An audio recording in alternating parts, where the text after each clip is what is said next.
దేవుడికి ఇవ్వగలిగే శ్రేష్టమైంది ఏంటి అని అంటే, డబ్బుల గురించి మాట్లాడట్లేదు నేను, డబ్బుల గురించి మాట్లాడట్లేదు. చాలామంది యవ్వనస్తులు ఉన్నారు.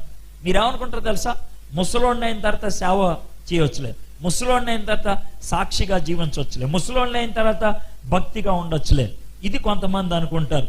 కానీ దేవుడు కోరుకునేది శ్రేష్టమైన వయస్సు ఆయన కోరుకుంటాడు. సరే, ఇక పెద్దోళ్ళు ఉన్నారు కదా, సార్ మరి మా వయసు అయిపోయింది సార్, మా పరిస్థితి ఏంటి సార్ అంటే, నేనేమంటాను తెలుసా, దేవుడు మీ దగ్గర నుంచి కోరుకునేది శ్రేష్టమైన సమయం.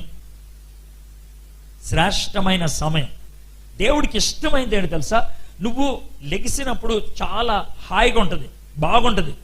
ఆ శ్రేష్టమైన సమయం ఒక అరగంట దేవునికి ఇచ్చేది, అది దేవుడు కోరుకునేది.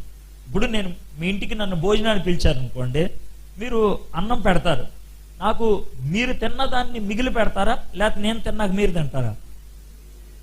కదా, నేను మీ ఇంటికి వచ్చిన అతిథిని కాబట్టి.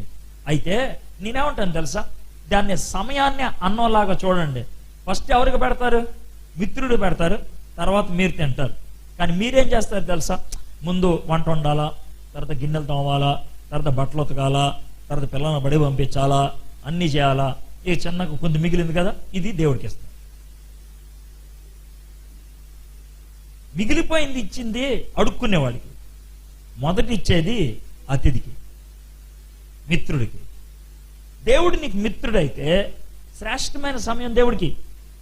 దేవుడు నీ మిత్రుడైతే ఆయన కాదు అని అంటే నువ్వు ఇవ్వగలుగుతున్నావు, అట్లాగా నువ్వు ఇవ్వడానికి ఇష్టపడుతున్నావా? పొద్దున్నే లెగవంగానే చాలామంది మీకు కుర్రోళ్ళు వాట్సాప్లు చూస్తూ ఉంటారు కదా, ఎవరు చూస్తారు? మీ మిత్రులు చూస్తారు. వాళ్ళు ఏమైనా మెసేజ్ పంపించారా, రాత్రి ఏమైంది అని. దేవుడు నీ మిత్రుడైతే మరి ఆయన దగ్గర నుంచి ఏంటి నాకు సమాచారం, ఆయన నేను పంపించాల్సిన సమాచారం ఏంటి, అది ఉండాలి కదా. అది లేకపోతే ఆయన నీ మిత్రుడు ఎలా అవుతాడు? అవరు కదా. శ్రేష్టమైన సమయాన్ని ఇవ్వాలి.